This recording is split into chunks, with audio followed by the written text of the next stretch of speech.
Bismillahirrahmanirrahim. Assalamualaikum warahmatullahi wabarakatuh.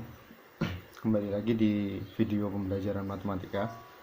Kali ini kita akan melanjutkan materi tentang integral, yaitu subbab yang terakhir, aplikasi atau penerapan integral.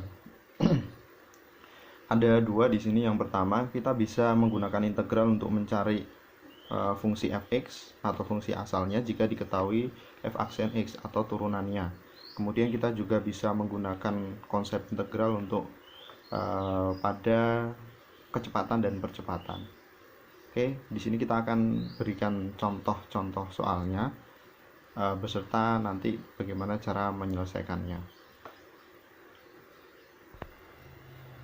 Oke, yang pertama tentang mencari fungsi asalnya atau fx jika diketahui f aksen x jika diketahui turunannya. Misalkan yang pertama kita punya turunan suatu fungsi adalah 4x dikurangi 1. Kemudian, nah ini menjadi syarat f3 atau nilai dari 3, nilai fungsi dari 3 adalah 20. Jadi kalau x-nya nanti itu kita ganti 3, hasilnya menjadi 20. Oke, berarti ini pertanyaannya adalah berapakah fx-nya. Nah, jika diketahui turunan, kita kemudian mencari fx, berarti kita bisa gunakan integralnya. Oh, kalau gitu fx ini sama dengan integral dari f aksen x dx. Ya, karena kalau fungsi turunan itu kita integralkan, maka dia akan menjadi fungsi awalnya. Oke, ya sudah, berarti kita integralkan saja. 4x min 1 dx. Berapakah integral dari 4x min 1 dx? Oke, pangkatnya 1, kita tambahin 1, berarti pangkatnya 2. Ini sama dengan pangkatnya 2, kemudian pangkatnya dibagi ke depan. 1 diintegralkan jadi x. Ya, karena 1x kan ditulis sebagai x, dan jangan lupa ditambah c. Oke, berarti hasil integralnya adalah x kuadrat 2x kuadrat dikurangi x ditambah c. Nah, tugas kita adalah mencari c-nya ini berapa. Dari mana kita bisa mencari c? Dari f3 sama dengan 20. Kalau 3 ini kita masukkan ke sini, hasilnya sama dengan 20. Berarti kita masukkan saja. Berarti kita punya fx-nya sama dengan 2x kuadrat dikurangi x ditambah c. Oke.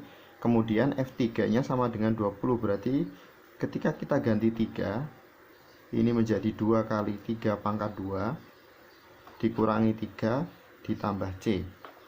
Sama dengan berapa ini ketika f3 sama dengan 20? Itu kita hitung nanti. Berarti 3 kuadrat hasilnya 9. 2 kali 9 dikurangi 3 ditambah c, itu nanti hasilnya sama dengan 20. Oke, sama dengan 20.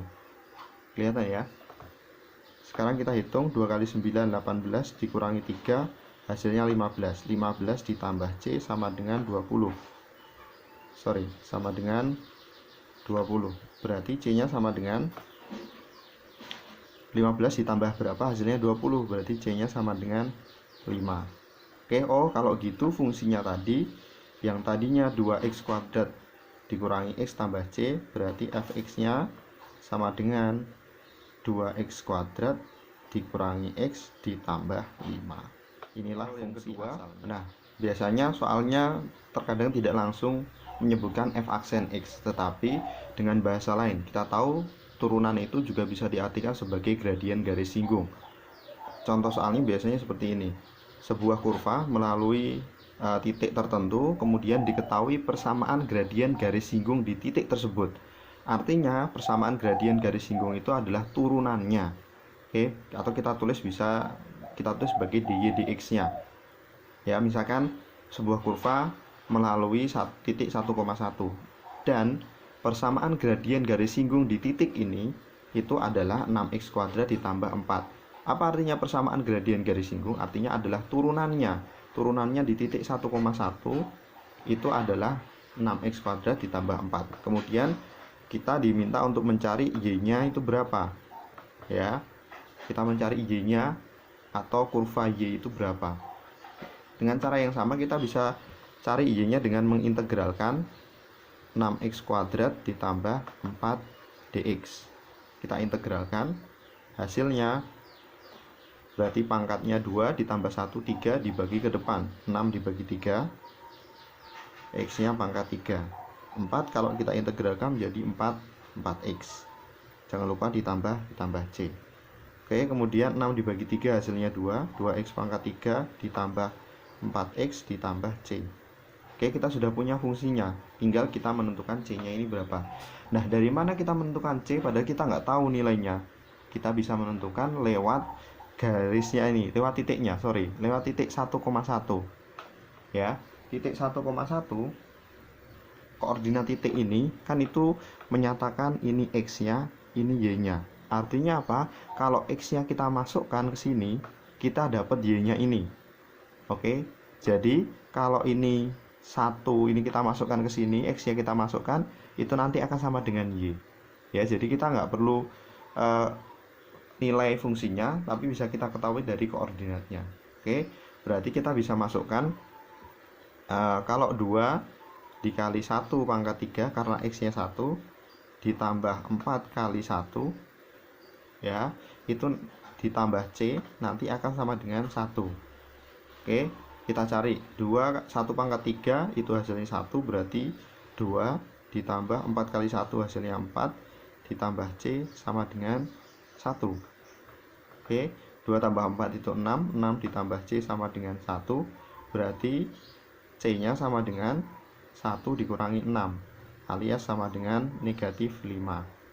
Oke, kita sudah punya c nya, berarti fungsinya ini atau y nya atau kurvanya nanti hasilnya y sama dengan 2x pangkat 3 ditambah 4x, bukan lagi ditambah c karena c nya tadi kita dapatkan adalah negatif 5. Berarti kita tulis di sini dikurangi 5. Sehingga kurva tersebut adalah y sama dengan 2x pangkat 3 ditambah 4x dikurangi 5. Oke, itu contoh yang kedua. Contoh yang ketiga adalah kita bisa menggunakan integral untuk mencari hubungan antara ketiga hal ini. Percepatan, kecepatan, dan jarak. Kita bisa mencari jarak, kita bisa mencari kecepatan. Oke, hubungannya seperti apa? Hubungannya adalah ini mungkin sudah kalian pelajari di fisika. Misalkan percepatan ini lambangnya A, kemudian kecepatan lambangnya V, jarak ini lambangnya S. Maka hubungan di antara ketiganya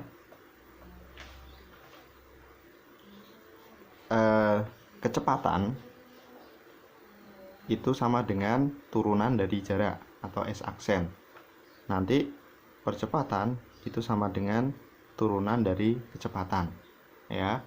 Sehingga kalau kita mau mencari V, mencari kecepatan, kita integralkan A nya ini nanti terhadap dt, terhadap waktu. T itu adalah waktu. Nanti pasti ada variabel T nya.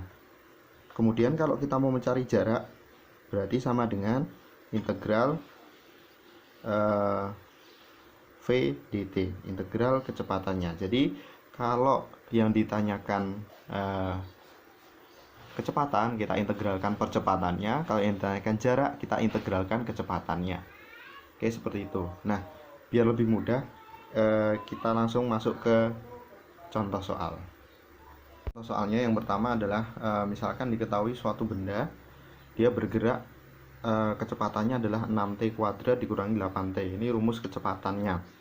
Kemudian diketahui jaraknya adalah 5 meter setelah 2 detik ya. Setelah 2 detik benda tersebut mencapai jarak 5 meter. Pertanyaannya adalah berapakah rumus fungsi jaraknya, atau S dalam kurung T nya ini berapa, fungsi jaraknya ini berapa. Nah, ini kita bisa kerjakan dengan cara mengintegralkan fungsi Ft nya, karena tadi kita ingat St sama dengan integral dari Vt ya, integral dari V gitu kan. Oke, berarti kita bisa integralkan dulu ini terhadap T ya, berarti integral 6t kuadrat dikurangi 8t dt. Alasan kenapa kita pakai dt karena variabelnya di sini pakai t terhadap waktu. Oke, kita integralkan biasa, ini tambah 1 jadinya pangkatnya 3 dibagi ke depan berarti jadi 2t pangkat 3 dikurangi ini pangkatnya 1 tambah 1 2, ini dibagi ke depan berarti 4T kuadrat ditambah C. Oke, nah sekarang tugas kita adalah mencari si C nya ini berapa. Cara taunya dari mana? Cara taunya adalah dengan informasi ini. Setelah 2 detik berarti T nya sama dengan 2 ya, ST nya oke sama dengan 5. Oke, setelah 2 detik jaraknya atau ini hasil jaraknya atau S nya itu sama dengan 5. Oke, berarti kita masukkan sini. Kalau T nya itu 2 nanti sama dengan 5. Oke, kita masukkan. Berarti 2 pangkat 3 oke dikurangi 4 2 pangkat 2 ditambah C sama dengan 5. Oke, kita hitung 2 pangkat 3 itu hasilnya 8, berarti ini 16 dikurangi 4 dikali 2 pangkat 2 4 kali 16 juga, berarti 16 ditambah C sama dengan 5. 16 kurangi 16 0, sehingga kita dapat C nya sama dengan 5.